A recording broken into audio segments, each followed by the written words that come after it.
안녕하세요. 저는 40대 여성입니다. 요즘 좀 심심해서 이것저것 생각하다가 예전에 제가 겪었던 황당한 일이 기억나서 한번 써보려고 합니다. 많은 분들이 들어주셨으면 좋겠네요. 저는 한의사입니다. 제법 잘 나가는 한의사이기도 한데요.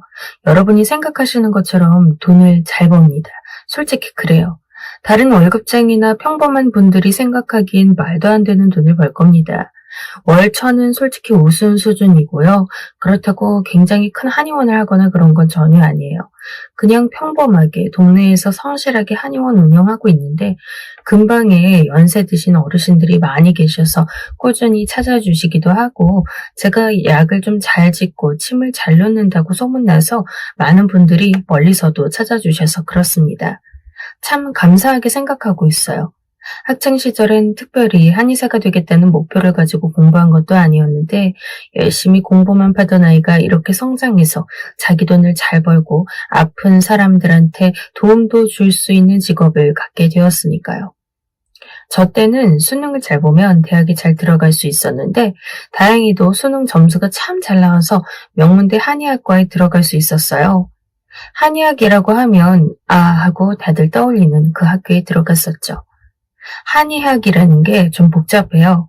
어떤 분들은 다 미신에 가까운 거 아니냐고 아주 하찮은 취급하는 분들이 분명 있죠. 하지만 그런 반면 다리가 삐어서 퉁퉁 부어와서는 침 한 방 맞고 걸어서 병실 나가는 분들도 계세요. 그러니까 사실 이 한의학을 우습게 여기는 분들이 있는 반면 반대로 아주 의지하는 분들도 많이 계시죠. 한의학의 한의사로 종사하는 입장에선 좀 그래요. 분명히 제가 진료하면 효과가 있고 심지어 아주 오랜 시간 우리나라와 동양에서 받아들여지고 이용되어 온 분야인데도 이걸 무작정 무시하는 분들이 참 많거든요. 어떤 의미에선 참 씁쓸하기도 한데요. 특히나 양의학을 맹신하는 분들이 유달리 한의학을 무시하는 사람들이 많아요. 그냥 그 사람들이 보기엔 한의학이 마치 유사과학처럼 비춰지는 것 같더군요. 아무런 근거도 없이 미신이나 민간요법처럼 의술을 행하고서 돈을 뜯어먹는다는 그런 모함을 하곤 해요.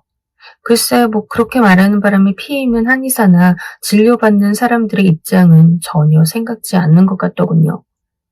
그런데 그런 한의사 무시 풍조가 특히 양의들한테서 엄청나게 나타난다는 거 알고 계세요? 의사들은 자신들의 위치나 지식에 대해 자부심이 있는 만큼 비슷한 일을 하는 한의사들에게 적대심이 엄청나요. 왠진 정말 모르겠는데 감히 근거도 없는 유사과학인 한의학을 공부한 한의사가 양의와 비슷한 대접받는 것이 그리도 못마땅한 모양이더군요. 이런 양의사들은 제가 안 만나고 말을 안 섞으면 그만하니까 그러려니 하기도 하는데요. 그런데 놀랍게도 가족 중에 양의사가 있으면요. 그 양의사는 가족인데도 한의사를 무시한답니다. 제가 바로 겪었던 일이기도 해요. 저는 공부를 열심히 해서 한의사가 된 후 30 초반쯤 결혼했어요.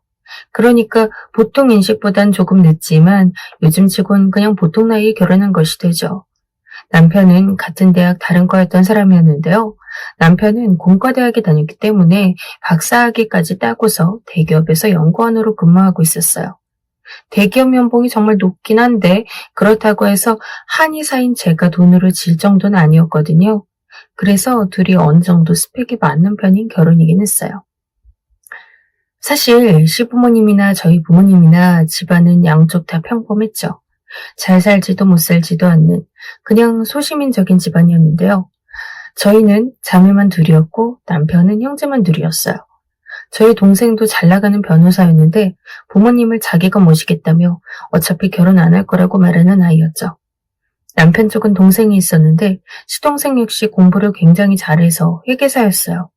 회계사라고 하면 전문직 중에선 조금 격이 떨어지지 않나 싶지만 그래도 돈 많이 받는 큰 회계법인이 다니면서 승승장구하고 있었거든요. 그리고 저와 남편이 결혼하고 나서 1년 후 시동생이 결혼했어요. 시동생이 결혼한 것이 바로 내과의사였죠. 원래 캠퍼스 커플이었는데 헤어졌다가 또다시 만났다가 싸우고 헤어졌다가 반복하면서 아주 전쟁 같은 사랑을 한 모양이더군요. 그래서 시동생도 30이 넘어서 동갑인 동서랑 결혼하게 된 거였어요. 그런데 앞에 제가 말씀드렸죠. 양의사들이 한의사를 얼마나 어떻게 무시하는지 말이에요.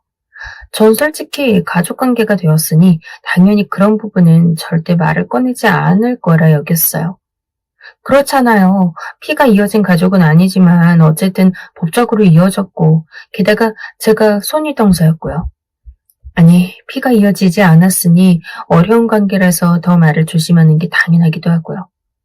그런데 이 손아래 동서는 정말 상상을 초월했어요. 아마 본인이 의사라는 사실 자체가 인생에서 가장 큰 업적이라서 앞뒤 생각을 못하는 것 같았죠. 지금도 기억나요. 처음 만났던 건 그냥 시부모님하고 다 같이 인사하면서 만난 거라 시부모님과 저쪽 사돈어른들이 말씀하고 계셔서 서로 이야기할 기회는 없었어요. 그런데 시동생과 동서가 결혼하고 나서 신혼여행까지 다녀오고 난 이후 처음으로 시부모님과 저희 부부 그리고 시동생 내외까지 다 같이 모여 밥을 한번 먹었거든요. 그런데 그 자리에서 정말 대단하더군요. 아유, 우리 집안에 무슨 복으로 의사가 둘이나 들어왔다. 큰애가 한의사가 들어와서 나 아픈 거 봐주더니 이제 내과 의사가 들어왔구나. 시어머니가 아주 친근하게 동서한테 말씀하셨죠. 시어머니 몸 안 좋으실 때 제가 항상 보약을 지어드리거나 침을 놔드리고 뜸도 해드려서 굉장히 좋아하셨어요. 어르신들은 오히려 양약보다 한약이 더 잘 들으실 때도 많거든요. 그러니까 언제나 절 믿고 맡기시기도 했고 제가 해드리는 여러 가지 처치들을 무척 고마워하셨죠. 시어머니가 항상 그렇게 절 인정해 주시니 저도 좋았어요, 당연히. 어르신들 침 한 대 한약 한 첩 지어드린다고 해서 제가 크게 손해보는 것도 아니니까요. 그런데 동서가 그 이야기를 듣더니 눈을 굉장히 못마땅하게 떴어요. 제가 못마땅하게 봐서가 아니라 정말로 대단히 짜증스러운 얼굴을 했죠. 의사가 둘이야? 그래. 아유, 내가 우리 첫째 며느리한테 얼마나 덕을 많이 받는지 아니? 진짜 명이다, 명이. 시어머니는 서민적이고 굉장히 솔직한 분이셨어요. 참 좋은 분이셔서 저에 대해 느낀 바를 그대로를 다 말씀하곤 하셨죠. 그런데 동서는 그게 너무너무 못마땅한 듯한 얼굴을 하면서 저를 훑어봤어요. 솔직히 어이가 없었죠. 아니, 손아래 동서가 돼서 손윗 동서를 그런 식으로 훑어본다는 게 너무 버릇없었어요. 제가 꼰대 노릇 하려는 것도 아니고 어른 노릇 하려는 것도 아닌데 최소한 사람과 사람 사이에 그런 식으로 비웃는 듯한 눈길로 보는 건 아닌 것 같았죠. 동서는 한참이나 요리조리 말을 빠져나가면서 의사가 둘이라는 시어머니 말에 맞장구를 치지 않았어요. 시어머니는 하지만 눈치가 별로 없으셔서 계속 동서 앞에서 제 칭찬을 하셨죠. 돈도 얼마나 잘 버는지 모른다. 저 아이가 하도 잘 벌고 거기다 우리한테 너무 잘해줘. 계절마다 좋은 과일이랑 고기도 사다 주고 우리 이부자리도 바꿔주고. 아유, 내가 아주 며느리복 하는 최고다. 잘 버시나 봐요, 형님이. 그럼 얼마나 잘 벌고 주변 사람들한테 얼마나 잘하는지 몰라. 아주 폭덩이야. 시어머니는 정말 가식 없이 제 칭찬을 하셨어요. 시어머니가 그러실 때마다 저는 좀 민망하긴 했지만 워낙 아무런 악의가 없는 분이라 그냥 기분 좋기만 했거든요. 그런데 동서가 시어머니 말에 맞장구 치는 척하면서 절 흘끔 보더니 그러는 거예요. 형님께서도 무슨 장사한다고 하셨죠? 뭐? 아니, 예, 그게 아니라 한의사라고. 시어머니가 눈치 없이 친절하게 동서를 가르쳐 주었어요. 하지만 저는 동서가 무슨 뜻으로 하는 말인지 잘 알아서 그냥 화내지 않으려고 보통어조로 대답했죠. 장사는 장사지 뭐. 한의원 열고 있으니까. 그렇죠? 사실 한의학이 완벽한 의학이라고 할 수는 없으니까요. 동서가 그렇게 말하면서 웃었어요. 정말 별말 아니라는 듯 말했는데 좀 화가 났어요. 화를 안 내려고 애썼는데도 그게 잘 안 됐죠. 완벽한 의학이 아니라니 무슨 말인지 모르겠네. 아니, 뭐 그렇잖아요. 한의학이 정말 의학인가 싶기도 하고. 아니에요. 의학이 아니라는 건 아니고요. 그렇게 말하면 한의사분들 화내시니까. 그게 아니라 그냥 완벽한 의학이 아니라는 거예요. 뭐, 막 일반적, 보편적으로 잘 듣는 의학은 아니잖아요. 동서는 그렇게 말하면서 얄밉게 웃었어요. 솔직히 어이가 없었어요. 대체 그것도 손윗동서를 앞에 두고서 저게 할 소린지, 내가 한의사라는 게 저렇게나 무시하고 싶은 일인지 알 수가 없었어요. 시어머니는 저와 동서가 무슨 말 하는지 잘 모르는 눈치더군요. 의학 어쩌고 하니까 뭔가 의사들끼리 어려운 말을 하나 보다 싶으셨나 봐요. 아유, 예. 큰애가 정말 명이다. 완벽까진 아니어도 거의 가까울 거야. 얼마나 나 몸 아프고 힘들 때 얘가 잘 고쳐주는지 몰라. 그래요? 시어머니는 해맑게 저와 동서 사이에 끼어들어 말씀하셨어요. 내가 속이 아파서 아무리 병원 다녀도 낫지도 않던 게 제 약 한 첩 먹고 바로 나았다. 어찌나 속 시원했는지 몰라. 어머님, 그거 나은 거 아니었을지도 몰라요. 그냥 플라시보 효과라고 해서 어머님 착각이었을지도. 아니다, 얘. 얼마나 내가 많이 아팠는데. 그거 꾀병 아니었어. 시어머니는 핀트를 잘못 맞춰서 펄쩍 뛰셨죠. 동서는 시어머니 상대하기 골치 아프다는 얼굴이 됐어요.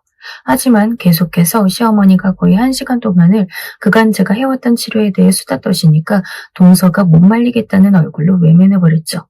저는 솔직히 손 안 대고 코 푼 기분이라 시어머니에게 감사하기도 하면서 그 광경을 지켜보았어요. 동서는 내과 의사였어요. 나름 열심히 동무하는지 번화가에다 병원을 차렸더군요. 집안은 별 볼 일 없고 약간 개척용 스타일의 의사였죠. 그저 자기 공부 잘하는 거, 잘난 거 하나 믿고 살아온 스타일이었어요. 공부를 참 잘했는지 의대 중에서도 명문대를 나왔고 거기서도 수석이네 뭐네 잘 나갔던 모양이에요. 그래서인지 사사건건 저를 무시하려고 들곤 했죠. 그런데 재미있는 건 저나 동서나 나이가 아주 많이 차이 나진 않거든요. 그 시절 수능 볼 때는 한의대하고 의대하고 커트라인 차이가 거의 안 났어요. 저랑 비슷한 성적이던 친구가 의대를 가기도 했고 그보다 더 공부 잘하는 애가 한의대를 가기도 했죠. 지금은 한의대가 상대적으로 많이 떨어졌다는 말이 들려서 좀 짜증스럽긴 한데 그래도 뭐 그렇다고 제가 학창시절에 동서보다 공부 못한 게 되는 건 아니잖아요. 그런데 좀 우습죠? 다 나이 먹어서 학생 때 공부 잘했나 못했나로 서로 자존심 싸움하는 게요. 의사들이 한의사 무시하는 데엔 한의학 자체에 대한 무시가 가장 크지만요. 의대에 다니는 본인들이 가장 뛰어나고 잘난 유일무이한 존재여야 한다는 고집 또한 무척 커요.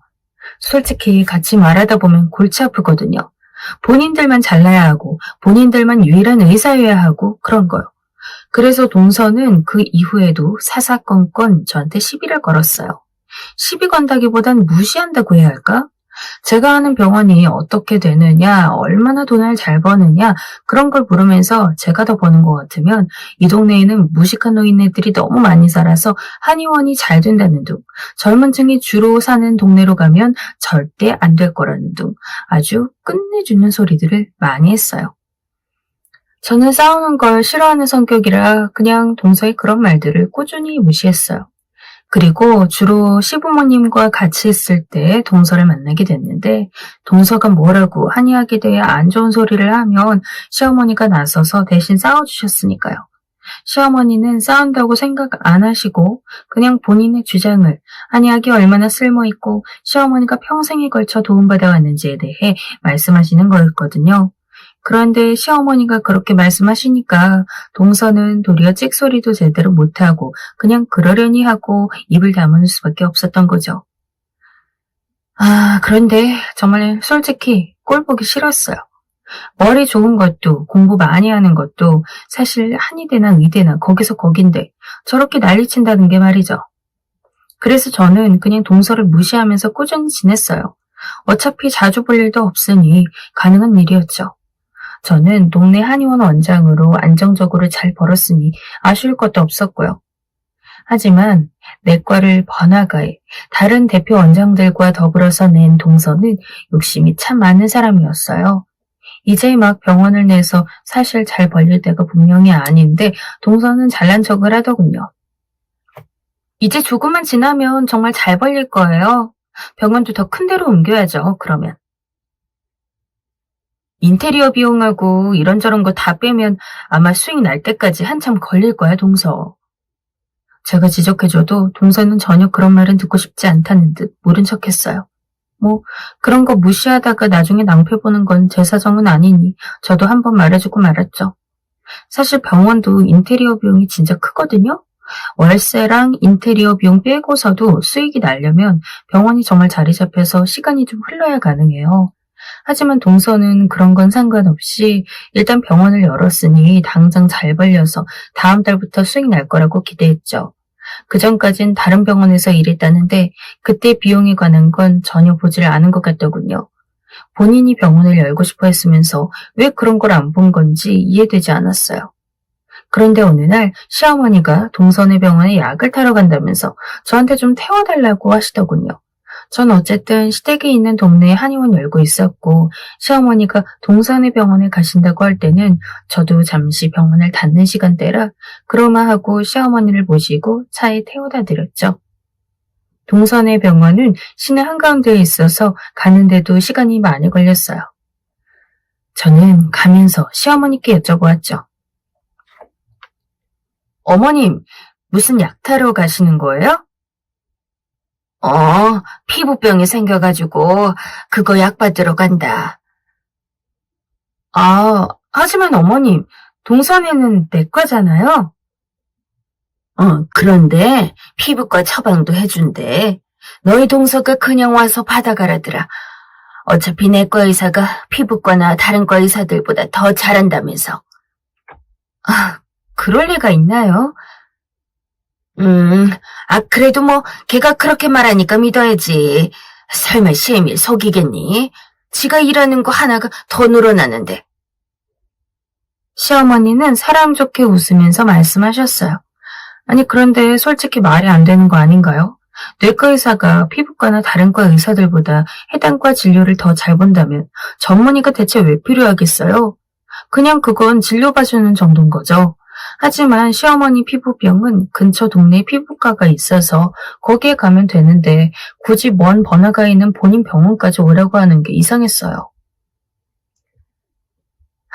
참. 짜증스럽기도 하고 이용당하는 시어머니가 좀 안쓰럽기도 했어요. 분명 뭔가 이유가 있어서 시어머니를 오라고 한 걸 거 아니에요. 동서는 절대 자기가 손해보는 짓은 하지 않는 스타일이었거든요. 저는 사실 병원에 들어가 보기도 싫었지만 그래도 시어머니를 모시고 왔으니 피할 수는 없었어요. 그래서 저는 시어머니랑 같이 동서의 병원으로 들어갔죠. 그런데 동서 병원엔 생각보다 사람이 없더군요. 번화가인데다 워낙 위치가 좋은 곳에 자리 잡아서 전 당연히 사람이 바글거릴 줄 알았어요. 그런데 생각보다 너무 사람이 없는 거예요. 초기라서 그럴 거라 생각했죠. 원래 병원이라는 게 처음보다 조금 시간이 흐른 후에 더 잘 되거든요. 어쨌든 환자들하고 신뢰관계가 쌓여야 찾는 곳이 병원이기 때문에 너무 새로이 들어선 병원은 아무래도 신뢰도가 덜해서 잘 오지 않으려고 해요. 그래서 저는 그런가 보다 하고 시어머니를 모시고 갔죠. 동서는 아주 반색하면서 시어머니를 반겼어요. 그런데 피부과에서 하는 것과 똑같은 거라며 여러 가지 레이저를 얼굴에다 쏘더라고요. 시어머니는 좋다는 듯이 누워 계셨어요. 동서는 시어머니의 얼굴을 여러 각도로 사진 찍었는데 그걸 보고 시어머니를 홍보에 사용하려 하는구나 느껴졌어요. 왜 비포 애프터 사진 찍어서 그걸로 입소문 내고 그러는 거 있잖아요. 하지만 진짜 피부과도 아니고 내과인데 저런 식으로 소문내서 어쩌려저러나 싶었죠. 제가 아무 말 않고 그냥 기다리고 있자니 동서는 저한테도 억지로 레이저를 받게 시켰어요.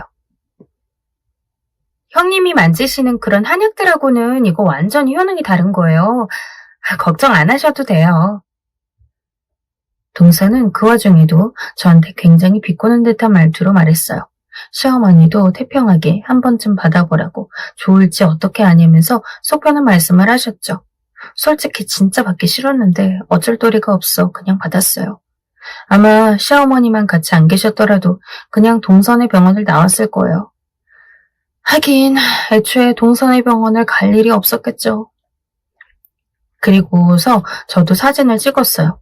기분이 너무 나쁜데 동서는 재빠르게 먼저 절대 얼굴 못 알아보게 할 거니까 걱정 말라고 했어요. 정말 기분이 안 좋았어요. 시어머니를 모시고 병원을 나오는데 동서는 나와보지도 않았어요. 대체 사람을 그렇게 홍보에 이용해 먹으려고 작정했으면서 이건 무슨 매너인가 싶더군요. 그렇게 나가는 중에 어떤 남자 한 명이 와서 저희를 배웅했어요. 저희는 누구인지 몰라서 그냥 웃으면서 인사했죠. 그 남자가 자기소개하는데 저는 조금 놀랐어요. 저는 이 병원 사무장입니다. 레이저 잘 받으셨죠? 좋은 기계 들여다놨으니 효과 있을 겁니다. 그 사무장은 아주 당당하게 그렇게 말했어요. 그러면서 레이저 효능에 대한 걸 의사처럼 떠들기 시작했죠. 좀 의아하긴 했어요. 아니, 사무장이면 그냥 서류나 기타 행정적인 부분만 알아서 도와주는 사람 아닌가? 왜 이렇게 나대나 싶었죠. 하지만 그 사무장은 마치 이 병원이 치과인 것처럼 굴면서 당당히 말했어요. 도리어 동서보다도 더 당당한 것 같았죠. 시어머니도 그게 이상하다고 느낀지 고개를 갸웃거리셨어요. 좀 이상하구나. 저 사람 의사 아니지? 네, 사무장이래요. 그런데 되게 뭔가 윗사람처럼 말하는구나. 그렇죠. 이상하네요, 진짜. 불쾌하기도 하고 이상하기도 했지만 전 신경 끊기로 했어요. 동선의 병원은 규모에 비해 너무 사람이 없었고 내과 전문의가 피부과며 비뇨기과며 모든 것을 다 본다는 식으로 간판에 써놓은 것도 너무 이상하긴 했어요. 하지만 누구나 알다시피 병원은 망하기가 참 힘들거든요. 저 정도로 신경 써서 인테리어 해놓고 게다가 번화가에 좋은 위치까지 잡았다면 더더욱요. 그 주 주말에 동선애가 시댁으로 밥을 먹으러 왔어요. 하필이면 저희 부부랑 시간이 겹쳐서 시댁에서 같이 식사하면서 이야기를 나누게 됐죠. 저희는 서로를 별로 안 좋아해서 가능하면 시댁에 가는 날도 서로 피하려 했어요. 당연히 동서는 제가 한의사를 싫어했고 저는 동서가 얄미운 소리를 해서 싫어했거든요. 사실 남편과 시동생은 그리 사이가 나쁘지 않았는데 아내들 때문에 얼굴에 끌려다니며 피해 입는 거나 마찬가지였죠. 저희 병원 와보시니까 어때요, 어머니? 동서가 아주 얄미운 말투로 그렇게 말했어요.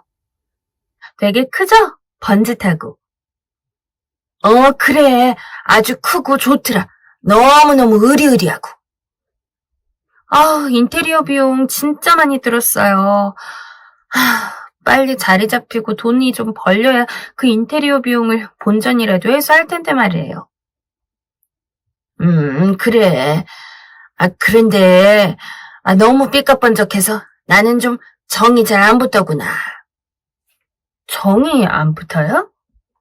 그래. 난 그냥 동네에서 다니는 병원이 낫겠더라. 아니면 너희 동서 형님 한의원이라든가. 아유, 나는 너무 크고 화려한 병원은 잘 못 다니겠어. 시어머니는 아주 별다른 악이 없는 말투로 동서한테 못 받고 있었어요. 저는 별다른 말 하지 않고 시어머니가 대신 싸워주시는 것 같은 기분이 돼서 그냥 속으로 웃고 있었죠. 동서는 뭔가 자존심 상한 얼굴이었지만 애써 말하더군요. 아니, 그러실 수 있죠. 어르신들한텐 좀 더 편안한 분위기가 맞을 수도 있으니까요. 그래, 난 그게 좋다구나. 시어머니는 해맑게 웃으면서 말씀하셨고 저는 괜히 이긴 듯한 기분이 됐어요. 그런데 동서는 거기서 멈추지 않았어요. 하지만 어머님, 적어도 병원으로 가세요. 병원인 척하는 가짜 의료기관은 가지 마시고요. 동서는 제 쪽을 보면서 입을 움찔거리며 비웃었어요. 누가 봐도 한의원을 말하는 게 분명했죠. 저는 순간 화가 나서 못 참겠더군요. 아니, 동서, 그게 무슨 뜻이야? 무슨 뜻이긴요. 그냥 말 그대로 말씀드리는 거예요. 혹시라도 잘못된 곳에 가셔서 병을 도리어 얻으시면 큰일이잖아요. 그거 지금 내 한의원 가지고 말하는 거 맞지? 어머, 무슨 말씀을 그렇게 하세요? 제가 그럴 리 없잖아요. 아, 피해의식 있으신가 봐. 피해의식? 여태까지 동서가 한의학하고 한의사에 대해 어떻게 말해왔는지 잊었어? 지금 내가 피해의식 있다는 거야? 여태 그런 식으로 말해놓고서? 제가 뭘 어쨌는데요? 동서는 기어코 바락바락 대들면서 자기는 전혀 잘못 없다는 듯이 말했어요. 너무 어이가 없더라고요. 그래? 난 동서 기준으로는 의사도 아니다 이거지? 여태까지 그렇게 말해왔잖아. 이제 와서 그런 식으로 말한 적 없다고 우기는 거야? 사실이죠. 한의사가 무슨 의사예요? 한의사는 그냥 의사 비슷한 뭔가일 뿐이죠. 동서는 화가 났는지 결국 그렇게 빽 소리를 질렀어요. 아니, 한의사한테 무슨 원수 줬어? 왜 이렇게 인정을 못해? 한의사를 동서가 의사가 아니라고 한들 의사가 아니게 되는 건 아니야. 대체 무슨 생각이야? 저는 한의학 같은 유사과학이 의학인에 하고 있는 게 너무 싫어요. 형님도 이런 대접 싫다면 제대로 의학 공부했으면 됐던 거잖아요. 동서는 아주 버릇없이 말했어요. 정말 어처구니도 없고 더 이상 말도 통하지 않겠다 싶더군요. 하나 경고하는데 그런 식으로 배짱 부리고 다니다가 언젠가 큰 코 다쳐. 다쳐도 내 코가 다치니까 상관 마세요, 형님. 아니, 너희들, 시애미 앞에서 이게 뭐하는 주태니? 시어머니가 결국 저희 둘의 말싸움을 보다 못해서 화를 내셨어요. 사실 정말 해맞고 온화하셔서 절대 화를 내지 않는 분이 저희 시어머니인데 기어코 화를 내실 수밖에 없는 상황이 되어버린 거죠. 죄송해요, 어머님. 죄송해요. 너 둘째, 대체 동서 형님한테 그게 무슨 말버릇이니? 아무리 내가 모른 척했다지만 너 형님한테 그러는 거 아니지. 난 그래도 네가 좀 지나면 안 그럴 줄 알았다. 어쩌자고 그렇게 한의사라고 무시하고 싶은 티를 그렇게 많이 내니? 적당히 해야 내가 눈을 감고 넘어가지. 시어머니는 온화하고 다정한 분이었지만 그렇다고 완전히 아무것도 모르는 분은 또 아니었거든요. 그동안 해맞고 눈치 없게 구셨던 건 다 그냥 눈 감고 지나가기 위한 것이었다는 것처럼 시어머니가 화를 많이 내셨어요. 동서는 기가 죽어 감히 말대꾸하지 못한 채 고개만 수그리고 있었죠. 저는 솔직히 좀 놀랐어요. 저희 시어머니가 저를 위해 저렇게 화내주신다는 게 말이죠. 고맙기도 하고 놀랍기도 하고 그랬어요. 동서는 그날 그렇게 혼쭐 나고 난 이후 조용히 집으로 돌아가 그 이후로는 시댁에 잘 오지조차 않았죠. 그 이후로는 그냥 동서의 병원에 대해 잊고 지냈어요. 동서네는 워낙 큰 병원이었기에 절대 안 될 리가 없었거든요. 어차피 내가 거기 신경 쓰고 질투해봤자 그 병원은 잘 될 수밖에 없으니 굳이 신경을 쓸 필요가 없었어요. 그리고 제가 누굴 질투하는 성격도 아니었고요. 그런데 어느 날 동서 번호로 전화가 왔어요. 전 좀 의아했죠. 동서는 여태까지 저한테 용건 없이 전화 건 적이 단 한 번도 없었거든요. 대체 왜 저한테 전화하는 건지 알 도리가 없었어요. 여보세요? 동서? 네, 형님. 무슨 일이야? 목소리가 왜 그래? 저는 의아해서 물었어요. 평소에 무척 도도하고 오만한 목소리의 말투였거든요. 그런데 지금 전화 받으니까 곧 울 것 같은 거였어요. 형님, 죄송해요. 이렇게 전화드려서. 왜 그러는데? 동서는 결국 울기 시작했어요. 전 알 수가 없어 어리둥절했죠. 그러다 동서는 더 이상 말을 잇지 못하고 갑자기 전화를 끊었어요. 저는 이게 대체 무슨 일인가 싶어 다시 전화했지만 동서는 받지 않았어요. 그래서 결국 저는 도련님한테 전화했죠. 이런 식으로 전화해서 사람 신경 쓰이게 만들어 놓고 대체 무슨 일인가 싶었던 거죠. 여보세요? 네, 도련님, 저예요. 아니, 동서 무슨 일 있어요? 네? 모르겠는데요? 그다지 별일은 없었던 것 같은데? 아, 그래요? 그럼 왜 오늘 저한테 전화해서 울다가 끊어버리죠? 네? 아니, 집사람이요? 네. 왜인지 모르겠네, 정말. 시동생도 이유를 몰랐어요. 저는 좀 어처구니가 없어서 투덜거린 다음 전화를 끊었죠. 그리고 바로 뒤이어 동서한테 한 번 더 전화가 왔어요. 내용인즉 지금 병원으로 오겠다는 거예요. 병원이 아니라 한의원이라고 해야 하지 않냐, 한의원은 병원으로 치지도 않지 않았느냐라고 쏘아붙이고 싶었는데 동서가 여전히 울고 있어서 그러지 못했네요. 일단 이야기라도 들어보고 싶었으니 그냥 오라고 했어요. 동서는 정말 얼마 지나지 않아 저희 한의원에 나타났어요. 몰골에 초췌한 게 아주 안 좋아 보였죠. 평소 그렇게 잘 차려입고 다니던 옷차림도 오늘은 엉망이었고요.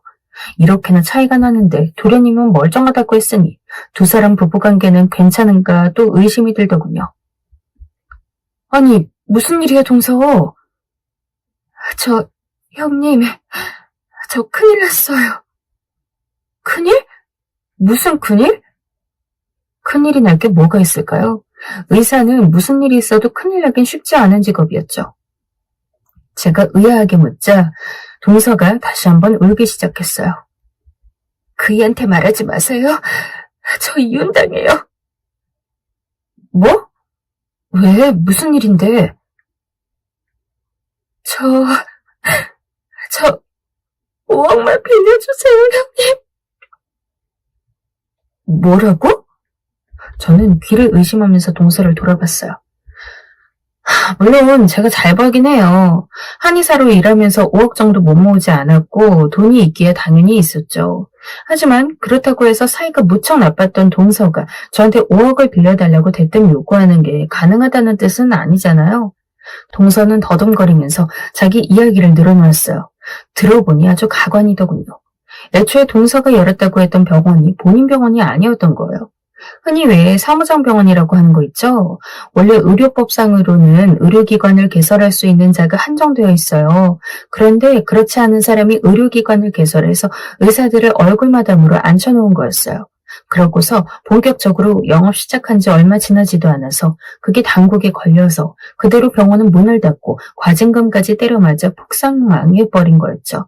당연히 인테리어나 건물 월세 같은 것도 전부 그냥 비용으로 얹어졌는데 문제는 그 빚이 전부 그때 그 건방진 사무장과 더불어 대표 원장들한테도 갔다는 거였어요. 수익을 나중에 공평히 나누자고 계약했더니 빚도 비용도 전부 같이 나눠야 한대요. 그렇겠지. 저는 한숨을 깊이 쉬었어요.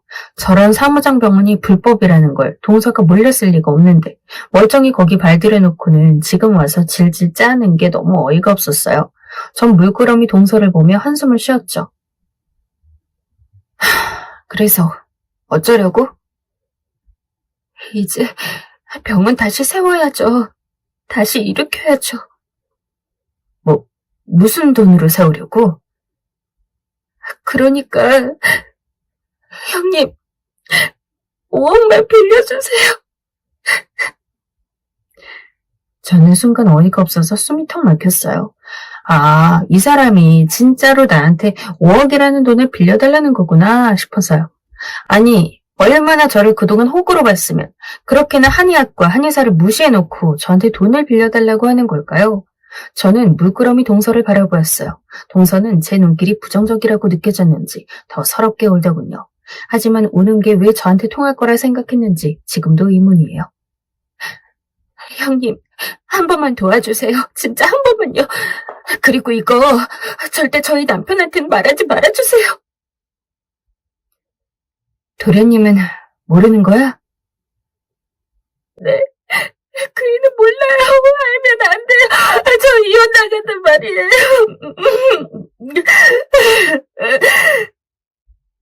어처구니가 없어서 저는 다시 한번 한숨을 쉬었어요. 동서는 울다가 제 눈치를 보더군요. 5억 같은 돈 없어서 안 돼. 네? 하지만 형님, 한의사라서 돈 잘 벌잖아요. 한의사가 돈 5억이 없다는 게 말이 돼요? 동서가 갑자기 급하게 저 공격하듯이 날카로운 말투로 말했어요. 어이가 없어서 저는 코웃음을 쳤죠. 지금 내 추궁해? 아니요 형님. 그게 아니고요. 의사도 아닌데 돈이 어딨어. 저는 그동안 하고 싶었던 말을 내뱉었어요. 그 순간 동서 얼굴이 일그러지는데 참 꼴 좋더군요. 그동안 계속 한의사는 의사 아니라며. 의사도 아닌데 내가 돈을 어떻게 벌었겠어? 유사과학, 미신인 한의학을 가지고 말이야. 안 그래? 저는 계속 비꼬면서 말했어요. 그러니까 동서의 얼굴이 점점 더 일그러졌어요. 동서는 거의 울 지경이 되어서 절 노려봤지만 그런다고 해서 달라질 건 없었어요. 어쩌겠어. 억울해도 그냥 살아야지. 5억. 뭐 의사는 그거 금방 벌잖아. 한번 파이팅 해보고. 저는 마음껏 비꼬면서 피식거리며 웃었어요. 아니, 그렇게나 잘난 척하고 남의 직업 무시하더니 결국 이 꼴이 되려고 그랬나 싶어 우습기도 하고 허망하기도 했죠. 제가 그렇게 비웃는 동안 동서는 완전 얼굴 죽상이 되었고 저는 그 얼굴을 보면서 말했어요. 꺼져 이제. 뭘 우리 사이에 좋은 기억이 있다고 나한테 와서 5억을 빌려달래? 두고 봐요. 동서는 이를 갈면서 그렇게 외치고는 밖으로 뛰쳐나가 버렸어요. 저는 한참이나 그 뒤에서 혼자 웃었어요. 만약 밖에 손님이 왔다는 간호사의 말이 아니었다면 혼자 1시간은 웃었을지도 몰라요. 솔직히 통쾌하고 아주 기분이 좋았어요. 그날이 지나고 일주일쯤 지났을 때였을 거예요. 시댁에서 전화가 왔는데 시어머니 목소리가 굉장히 안 좋았어요. 왜 그러세요, 어머님? 그게 말이다. 둘째네가 이혼한다고 난리가 났구나. 어머, 왜요? 어마어마하게 빚을 졌다고 하더라고. 너희 동서가. 아유, 이 일을 어쩌면 좋니? 시어머니는 순수하게 걱정하는 목소리로 말씀하셨죠. 저는 순간 고소하다는 마음이 저 밑에서부터 북받쳐 올라오더군요. 하지만 제가 그렇게 말할 수는 없어서 시어머니랑 적당히 장단을 맞추어 걱정된다는 식으로 말했죠. 그런데 시어머니가 하시는 말씀으로는 동서가 그냥 병원만 망한 건 아닌 것 같더군요. 병원이 망한 데다가 무슨 부동산 사기까지 한꺼번에 걸려 있어서 피해액이 더 컸고 그걸 갚을 방도가 아예 없는 모양이었어요. 전화를 끊고 나서 생각해보니까 아무래도 저한테 돈을 빌려서 병원을 다시 세우려던 게 아니라 그냥 그 빚을 갚으려던 것 같았어요. 어떻게든 돈 끌어다가 빚부터 갚고 그 다음 일은 남을 나라 하고 드러누워 버리려는 거였을지도요. 그러면 뭐 죽이겠어요, 살리겠어요. 친척 간에 고소고발이 그렇게 쉬운 것도 아니니 적당히 무이자로 빌린다 생각하고 배짱 튕기려는 것 같더군요. 거기 안 넘어가서 어찌나 다행이었는지 몰라요. 동서는 정말 빚이 너무 어마어마하게 커서 결국은 도련님한테 이혼당했어요. 도저히 혼자 갚을 수가 없으니까 도련님이라도 붙잡으려고 했지만 그걸 그대로 당하고 앉아있을 사람이 어디 그리 있을까요? 그래서 결국 두 사람은 이혼했고 동서는 이혼녀가 된 채 빚만 떠안은 사람이 되어버렸죠. 솔직히 고소하긴 했어요. 그러게 누가 그렇게 죽으라고 난 무시하라고 하든가요. 제 사연은 여기까지입니다. 즐겁게 들으셨다면 좋겠어요.